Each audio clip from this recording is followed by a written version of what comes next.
Nothing comes before my wife. I don't play about my wife when it comes to nobody. Nobody. And I stand on that. There was a lot of people that got upset when I said the person that you're married to or the person that you're taking serious comes before everybody. I stand on that. My wife comes before my kids, right?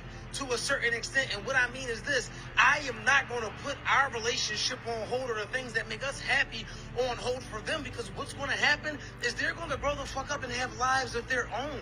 Will I respect them? Absolutely. Do I need them to like or love her? Absolutely not, because they're not dating her. The same thing with the parents. My mom, my dad, my grandma. If you don't like her, that's on you, but you do not come before her. I exchange bodily fluids with her. I split bills with them. I split my heart with them. Nothing comes before my partner. I'm not playing no games. And if you go against them for anybody, this is when you become now. All right, first off, let me just say this. I commend this brother's level of commitment. I cannot stress how important commitment is. Ladies, that is a top attribute, a top quality that you should be looking for in men. However, I do want to point out a flaw in his philosophy, okay? While it is important that your spouse, your wife, or your husband is a top priority, once you have children, they become your main priority, okay? They are people that you created who are solely dependent on you for everything that they know and everything that they will be. Your spouse, your wife or husband is someone who is an adult, someone you are trying to make a relationship work with, have a future plan with, and all that is amazing. But don't you understand that that makes your children your top priority? I want you men to understand something. You guys are farmers, and you are looking to plant a healthy garden for survival's sake. Now, this makes the ground very important, as you want to choose good ground. Now take your spouse. She's going to be equal to the good ground, but the good ground is so you can plant your seeds into it and cultivate your family, your tribe, right? So imagine a farmer puts out his seeds. Is the ground the top priority, or is his seeds the top priority? Now, the ground is a top priority. It's important that he makes sure the ground has nutrition, that he makes sure that he waters the ground, that he makes sure he does those necessary things to make sure that ground is ready for the seed. However, what does his focus and attention go to once those seeds are planted, family? To the plants, right? To the cultivation of the plants and the garden itself. So this says that your children are your future selves, right? So yeah, your children may one day grow up and move out, but that's not why you would put them second. Your children are going to grow up one day, move out, and further your family line. They will have your grandchildren, your grandchildren's children, from there forth, and they will all look like you and have principles and characteristics of you. This is your main focus. Now, we were brought up in a world where we don't really understand the inner workings of a village. However, we say it takes a village, but we don't understand how it works. And so this is where this concept comes from. We say we want to give a woman the world. Sometimes we even look at a woman and just based on how she looks, we'll say, oh, that's wifey material. That's wifey right there. I'll marry her today. This shows that we are a little bit distorted as to what it takes to build and create a healthy village. So let me just say this. What do you guys think of when you hear the word family? Is it a husband, wife, children, house, dog, career, right? Okay, what do you think of when you hear the word tribe? Is it multiple people from working together for survival, doing whatever they can, finding different roles to commit to in order to keep the tribe going, right? Could you imagine being in a tribe and saying, I don't care if you don't like my wife. I don't care if my children don't like my wife. One day they're gonna grow up and leave. Actually, they won't.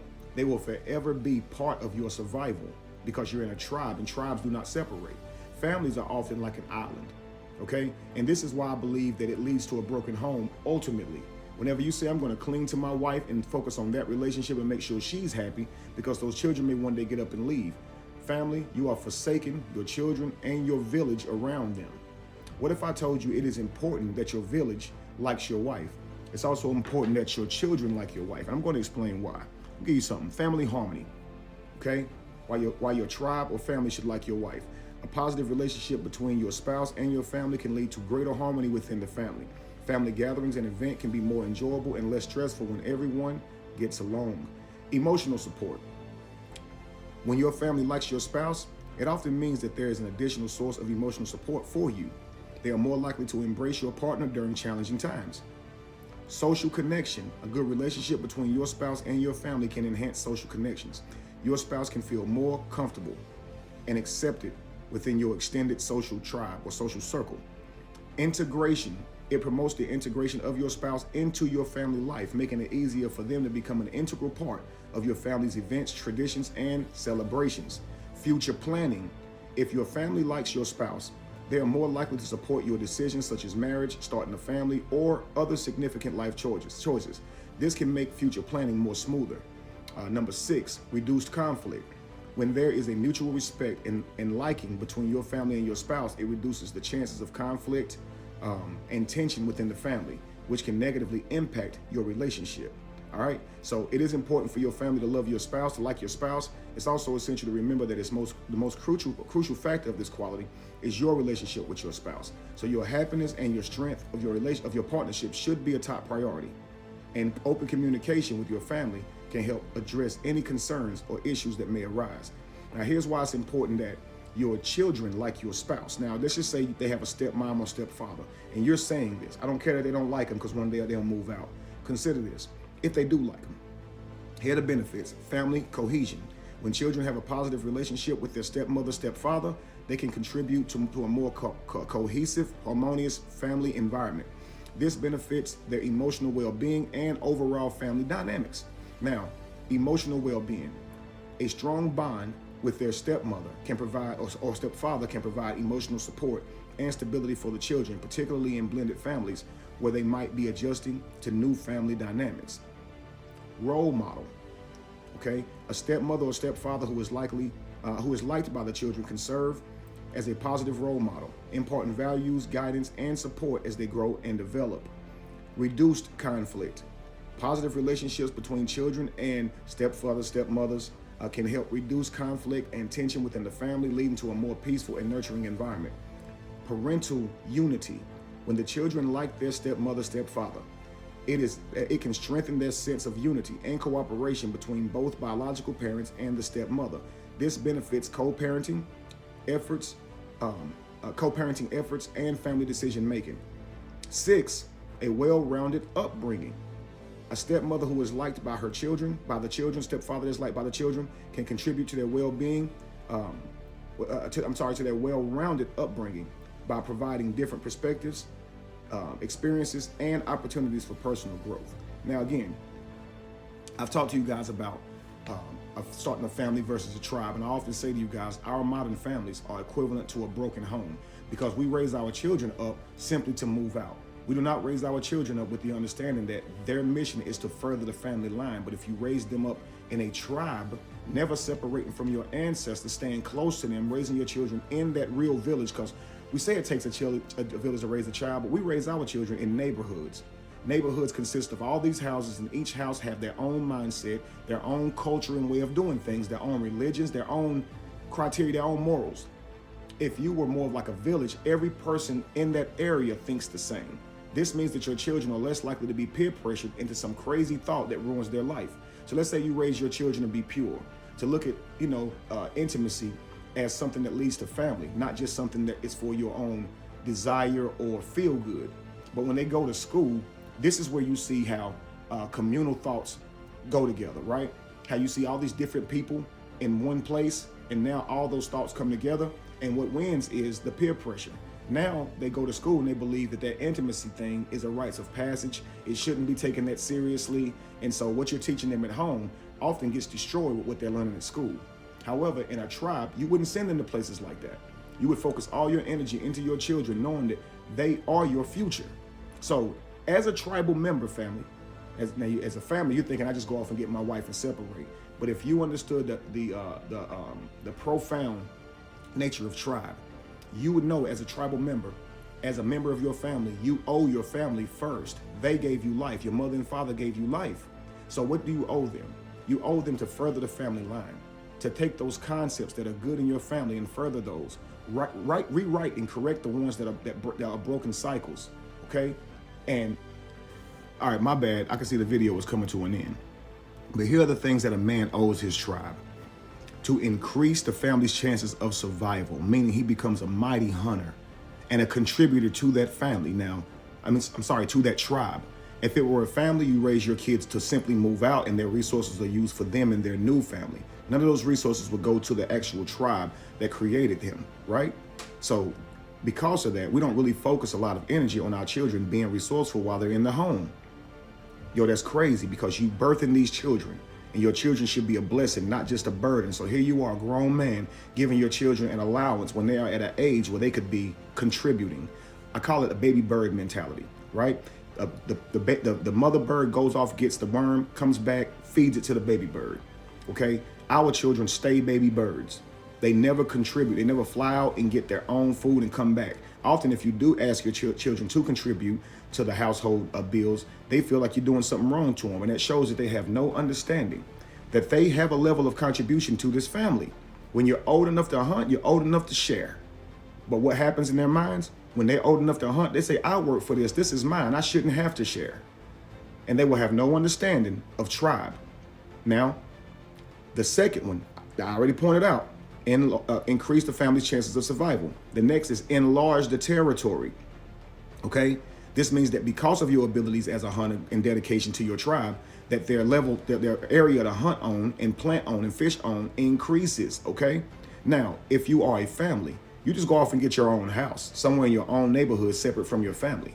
See how it's different from tribal thinking? The next one is you owe your family a tribal member, right? You are a tribal member, you were given life, so why wouldn't you not contribute to that factor? It's important that you get into the future. So you got to, the tribe dies if you stop making members, right? So a lot of times people will say, I don't want kids. I don't want kids. In a tribe, you would be, told about the importance of children. And it would be seen as an immature, it would be seen as immature if you simply are an adult, you've reached an adult age and you're still saying, I don't want children, because it doesn't make sense. Life is about stages, and you're getting older. And as you get older, you recreate yourself so that your younger version of yourself can be there for you in your older age. Okay? So now you have nobody to help you walk. You have nobody to help you hunt. You're just an island to yourself because you chose not to recreate yourself. You understand? And your future is now gone. But if you have children, family, you solidify your chances of getting into the future. Now, what you want to do is make sure that your future selves have a healthy and harmonic life. And this is why you prioritize them over the spouse, so to speak. Okay? Now, because it's important that your children have an understanding of family, an understanding of how to live life, so they are healthy and they can break the cycles that your family may be created for you, or some that maybe you even created or contributed to. Without this mentality, family, if we're just thinking like it's just me and my spouse against the world and my children will eventually go, my family, they'll marry off and do this, so my spouse is number one, I'm telling you guys, that is a broken thing. Okay? I don't want to sit here and try to scare you out of it, but he did say this thing where he said children grow up and they leave. Well, wives are not guaranteed to be there forever. We live in a new world now where we see they'll leave you for anything. You don't got to cheat. You don't got to do them wrong. If they simply fall out of love with you or see no reason or benefit to that relationship, they will leave you high and dry and take half of your earnings for the foreseeable future, which completely destroys your family. You should focus on your relationship with that spouse so it can remain healthy and those things don't happen. But I'm telling you, even with you doing all those things can still happen. They say till death do you part. They say through sickness and in health, but they don't always do that. And I'm not saying that don't trust your wife. I'm just telling you, because it's not guaranteed, what is 100% true is that those children were created by you and they never asked to be here. So I would say both of your top priority is your children. Both of your top priority is your children. Now, as a man, you'd want to be your wife's top priority. As a wife, you want to be your husband's top priority. But when you have children with them, you are sacrificing that role. You are saying that we are both deciding to make someone else the top priority. Ladies, would you want to be with a man who prioritized you over his children that he had before you? You're more important now. He don't care if they even like you. He don't care. Don't that mean that if you guys have children together and he gets with another woman, he's now going to prioritize that woman over his children with you? You think that's cool? Or would you say if you make a child from here until whatever, that's now your top priority, and everything else becomes secondary because you've recreated yourself, and that little person is here needing you. They never asked to be here. To me, that makes perfect sense that both parties who create the child always give their responsibilities to the child as a top priority. Are you a top priority? Yes, your spouse is going to be a top priority, but not the top priority. All right. I'm hoping this makes sense to you. You don't give your wife the steering wheel to your family. As a man, you should already know what you want your family to look like. And if you're saying I'm making my wife a top priority, now you're going to be chasing her desires. And I'm not saying that that's wrong, but when you're breaking the budget to chase her desires, say she has expensive habits, expensive tastes, and your goal is to leave an inheritance to your children to make sure that they get put through school, but her focus ain't necessarily on that. What do? Do you keep your focus on your family and plan to put them through school, to plan to leave them an inheritance when you pass on? Or do you just, prioritize your wife and go where she wants to go without thinking of those things? You see what I'm saying? So your children never asked to be here.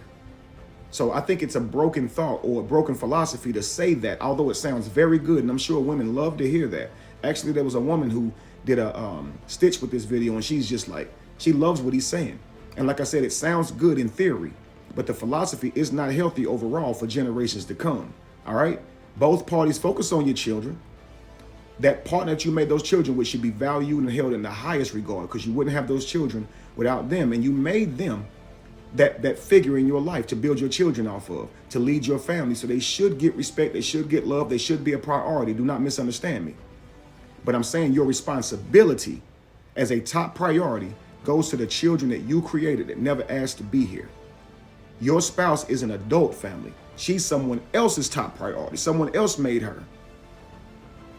Now, a lot of men, we romanticize women. We project onto them who we think they are and how we think they think and their very nature, not truly understanding the nature of women or her character. We think if she's pretty, she's innocent, that she is going to commit, that everything's going to be the way it is. No, that's not true, family. All right? So you never know. But one thing's for sure. If those children are biologically yours, they will always be yours. And it's imperative that you give them what they need, family. All right? So it's not your spouse's first priority. It is your tribe is. Your family is first priority. And if that's the case, your wife will get everything that she needs because she is still a top priority. Do you understand? Okay. I know a lot of you guys are going to say, I don't like what Kevin is saying, but consider what he is saying, how his family might feel about that. So you don't care if we like her? Consider how his children would feel about that. So you don't care if we like her? Yo, that's crazy. That's crazy, because if they like her, it leads to more harmony, and that's what you want. You understand? You guys, consider these things. I wrote about a lot of this in my book, The Modern Family. As we know it is a broken home. It talks about how men, we give our lives to these families. We have children. We spend our life being the utility for these children, giving them everything that they need, making sacrifices only to raise them up and not have a family of our own whenever we're old. And we're on the outside looking in at our families with their families. And they won't let us live with them. They're not going to be there financially if we need them in a lot of cases. You understand? So you got to raise them with a different mentality. You don't raise them to just go off and start their own family. You raise them that, hey, life is about transitions. I'm raising you now. Maybe one day you'll have to take care of me. I'm walking with you now. I'm teaching you to walk now. Maybe one day you'll have to hold me up. You understand? Because you did all these things for your children when they couldn't do them for themselves. It would suck that when you reach old age, your children wouldn't be there for you. And I keep saying men do not get families after they raise them. So after you do all of that stuff, what's there for you? And the problem is how we raise them, family. We let this world take our families from us. We perish for lack of knowledge. They do not understand how important it is that life goes through stages. That transition period where you give your things to your child should be earned. It shouldn't be like, hey, I'm passed on. Here's everything that I own. No, there should be a passing of the baton, which means that they are with you while you age. And they see you go through these things as you age. They see you lose health. They see you get smaller. They see you get weaker, and they become your strength. They become your mentality to hold you up.